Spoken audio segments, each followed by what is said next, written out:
Hi grade 12. Today we are doing question 9 of this question paper, and it says the function f of x, which is drawn below, and it says n and m are the turning points of the function. N is given but m is not given, and they are the turning points of the function. G is the y-intercept of the function. A, B, and C are the x-intercepts of the function. Question 9.1 says, show that P is -5 and Q is -4. So the P and Q they are referring to is here in this function. Do you see there's a P and there's a Q? They want the values of P and Q. Another way of asking this question is find the equation of the cubic function. That is actually the question. For a question like this, you must look at what is given. In this case, grade 12, only the turning point is given and only one of them. So only one turning point is given. So I'm going to write my plan down here. My plan is I am going to substitute the turning point as a point. Okay, I'm going to explain this while I'm doing it. So that's step number 1. Step number 2 is I'm going to substitute the turning point as a turning point. And then step number 3 is I'm going to do a simultaneous equation. So let's do that. So first of all, let's write f of x down. So f of x is y is equal to, so f of x is equal to this. So step number 1 is substitute the turning point as a point. So this turning point is just a normal point on the graph. So I'm going to substitute 2 and -9, but as a point. So that means I'm going to take this function, and wherever there's an x, I write 2, and wherever there's a y, I write -9. So I'm going to write here's y. So I'm going to write -9 is equal to 2. The x becomes a +2 to the 3 plus p 2 to the 2 plus q 2 and then plus 3. Okay, now I'm going to simplify this. This is -9. This whole thing is going to be 16. This whole thing is going to be 4p. This times this is plus 2q and then plus 3. And now to end this off, I'm just going to add like terms. So 4p and 2q can stay there. Then I'm going to say -9 minus 16 minus 3. So I'm bringing that over to the side. And you should get, so let's write -9 minus 16 minus 3 gives me -28. And this is equal to 4p plus 2q. And I am going to call this equation number 1. Okay? So we've done this. Now I'm going to substitute the turning point as a turning point. So here I'm going to write my function down first. So let's write the equation down. So I write the equation down, and when I substitute a turning point as a turning point, I derive. Okay, so let's derive. This becomes 6x squared plus 2px and plus q. And now I'm going to substitute. So I'm not subbing the whole turning point. I'm only subbing the x value of the turning point. So there, the x value is 2. So I sub in x is equal to 2. And I make this derivative equal to 0. So 0 is equal to 6. And then I sub in the x. 2p and then a 2 and plus a q. And now I simplify. So this is 0. This becomes 24. This becomes 4p and this is q. So there's all the like terms. And now I call this equation number 2. So there I have equation number 1 and equation number 2. So I'm going to take this out. There's equation number 1. And there is equation number 2. And I'm going to do a simultaneous equation now. Okay, so I'm going to take equation number 2. And I think I'm going to make q my subject. So I'm going to take this. I keep the q there. And then I bring the 24 over. So it becomes a minus 24 and the 4p comes over and it becomes a minus 4p. So now q is equal to this. So q is equal to this now, eh? Then I take this and I sub it into equation number 1. So I write equation number 1 down. Then wherever there's a q, I'm going to replace the q. So there's the q. I'm going to replace the q with negative 24 minus 4p. So let's simplify this. This is negative 28. This is 4p.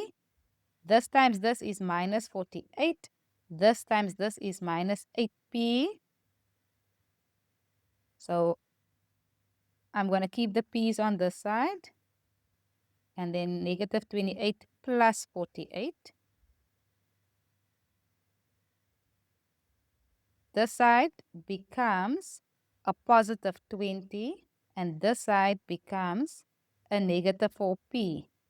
So now let's solve for p. Divide by negative 4. Divide by negative 4. And I get p to be negative 5. Okay, let's look at the question. Show that p is negative 5. Okay, so there we prove that. Now we have to solve for q. So I'm going to take this equation, where q is the subject. And I'm going to say q is equal to negative 24.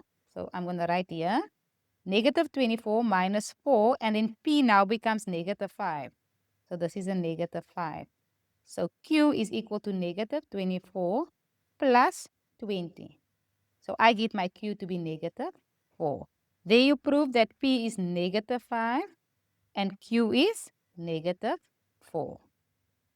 Our next question is 9.2 and they want you to determine g. G is the y-intercept of f. When you look at the function that they gave you, so I just wrote the function down. Remember, p is this and q is that. So that is now in the function. The y-intercept refers to the number here without an x. So our y-intercept is 3. So the coordinates of g is 0 and 3. Or you can just write the y-intercept is 3. That's also okay. Also, another way to do it is to make your x 0. So to get the y-intercept, you make x 0. So wherever there's an x, you would make x 0. And your answer is still 3. So that's 2 ways to do it, eh? And that's for 2 marks. Okay, 9.3 says, if it is given that c is 3 and 0. Okay, so let's say this c is now 3 and 0. Calculate the distance between A and B, the x-intercepts. So the question is actually, work out the x-intercepts. If we give you one of them, so they gave us one x-intercept, eh? So if the one x-intercept is 3, so the one x-intercept is 3, then x minus 3, so the opposite sign, then that is a factor. Okay, so I'm going to use synthetic division, eh? So let's try. So remember, x minus 3 is a factor. So that means 3 is one of the solutions, eh? So I write that down. Then I write the coefficients down of all these numbers. This one, this one, this one, and that one. So I'm going to write those down. So I'm going to go 2, negative 5, negative 4, and 3. And then before I start, you always bring this 2 down, eh? So this 2 goes there. So then I'm going to say, what's this times this? And that answer is 6. And then I say, what's this plus this? And I get 1. Then I say, what's this times this? And the answer is 3. Then I say, this plus this. And the answer is negative 1. Then I do it for the last time. What's this times this? The answer is negative 3. And then what's this plus this? The answer is 0. Okay, so when you factorize, you have 2 brackets like this. The first bracket is the first factor, and the second bracket is ax squared plus bx plus c. So this is now, this is a, this is b, and this is c. So I'm going to write that in. I'm going to factorize. A is 2, A is 2, B is 1, and C is minus 1. Okay, so there I factorized that. And I have to factorize it even further. So if you factorize this further, this stays this. Here you can use the formula. So let's just add here. Make it equal to 0. Make it equal to 0. Make it equal to 0. Let's not forget that. And then if you had to factorize this, this is a 2x and a x, a 1 and a 1, and then a minus and a plus. So my x-intercepts are a positive 3 or 2x minus 1 is 0.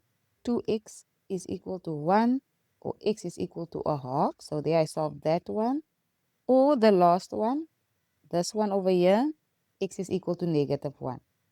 So there's my x-intercepts, eh? So negative 1 will be the only negative x-intercept. So that's negative 1. Then this one will be a half. And then the last one will be 3. Okay, so I worked out the x-intercept. But the question was, calculate the distance between A and B. So we have to calculate the distance between A and B. So AB, because it's on the x-axis, I'm just going to take the biggest number minus the smallest number. Eh? Or you can use the distance formula. So I'm going to take the biggest number minus the smallest number. And this gives me 3 over 2 units. And that's the answer, or 1,5. And that's the answer for question number 9.3.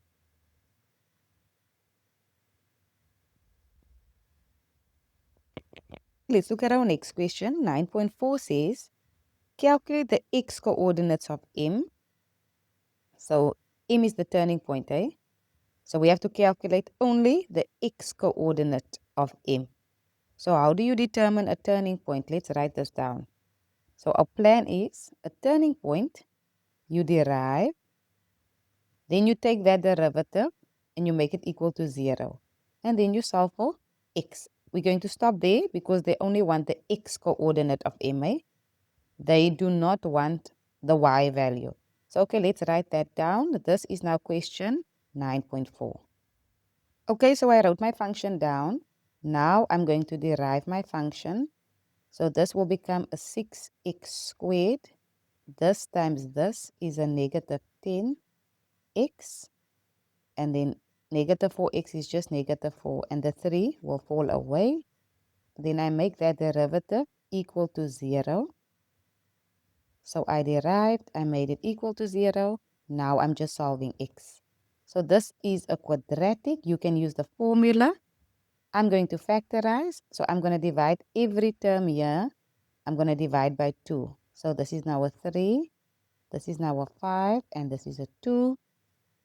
And you can use the formula. I'm going to factorize. So then this is 2 and 1. No, this is 1 and 2. And this is a minus, and this is a plus. So I get x to be negative a third or a positive 2. So here's the one turning point. That's the 2. So that's the one we got there. So the other one is negative a third. So let's just write down. Therefore, the x coordinate of M is negative a third. And that's the answer. Our next question, 9.5, says, determine the x coordinate of H. H is the point of inflection of F. Okay, so we have to determine this H. I'm going to show you two ways to do it. Eh? So 9.5 is the point of inflection. So the first way to do it is to find the second derivative. So you have to derive twice. Then you have to make it equal to 0, and then you have to solve for x. Okay, And they only want the x coordinate, okay? So they don't want the full point of inflection. So that's one way of doing it. So I'm going to derive this, okay? So we derived it before, so you can just use that derivative. And then I'm going to derive it again. So second derivative. This will give me a 12x and a minus 10. So, okay. So I found the second derivative. Now I'm going to make it equal to 0. So I take that second derivative, I make it equal to 0. And then the last step here is I'm going to solve for x. So I'm going to keep the 12 on this side, take the 10 over, divide by 12, and I get my x in simplified form to be 5 over 6. So that's one way. So that's one way of doing it. Another way of doing 9.5, point of inflection, is just to say that the point of inflection is the midpoint between the two turning points. Remember, this turning point is negative a third. So I'm just going to say the midpoint. So I'm only looking at the x values, eh? Midpoint formula, the one x plus the other x over 2. So the one x value here is negative a third, plus the other x value is 2. And this is all over 2. And then you also get your answer to be 5 over 6. Just like that, eh? Okay, 9.6 says, for which values of x will our function f, where will it be concaved up? So when you see the words concaved up or concave down, always remember you are referring to the point of inflection, eh? And I'm referring to the x value of the point of inflection. So I'm going to go to my graph and here I'm going to make this 5 over 6. That's my point of inflection, and that's the x value of it. So I'm going to look what happens before the point of inflection and what happens after. So before, the shape looks like that. And after, my shape looks like this.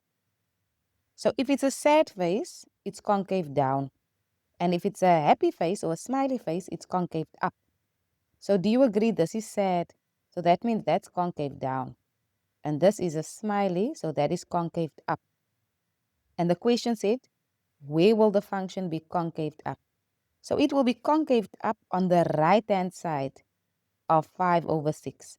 So here's 5 over 6. So on the right-hand side of this point, the function is concaved up. So how do I write that down? I'm going to write 9.6.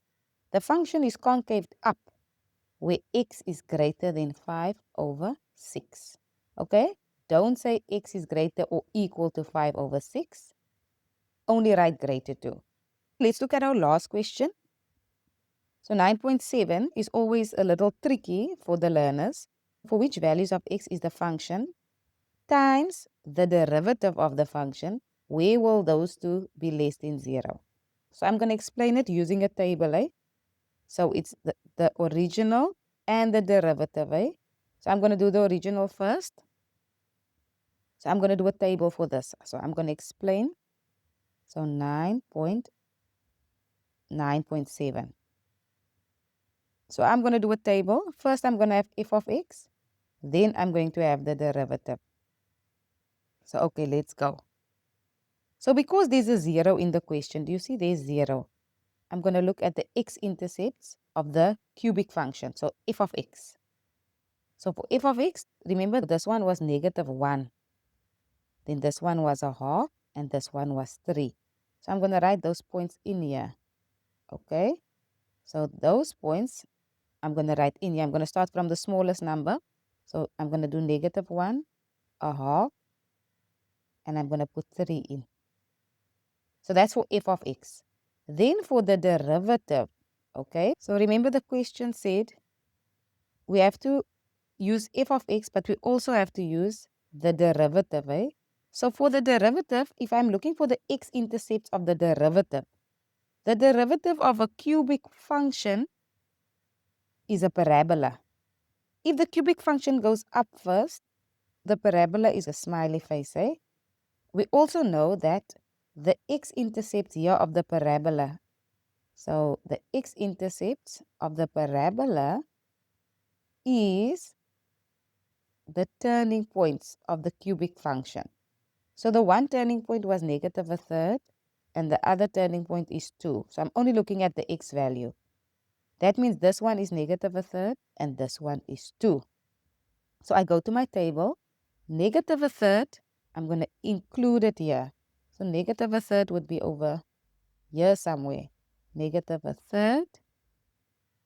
And then the other one is 2. So 2 would be somewhere there.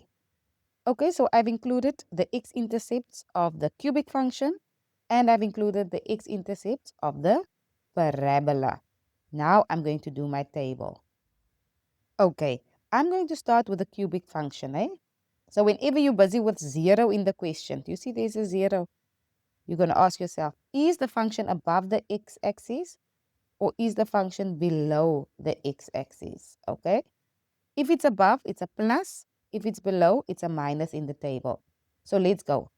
From negative infinity to negative 1. So I'm on the cubic function, eh? So from negative infinity, so from here to negative 1, there's negative 1. Is the cubic function above or below? The function is below. So this is a minus. Then from negative 1 to negative a third, is it above or below? Let's go look. So from negative 1 to negative a third. So from negative 1 to negative a third, it's above the x-axis. Remember, grade 12s? This is the x-axis, eh? So there is the x-axis. It's now above. So the answer is going to be a plus. So here I'm going to have a plus. Then I'm going to continue from negative a third to a half. So over there. So I'm now here in this block over there. Is it above or below the blue line? It's above. So this is still a plus. Then,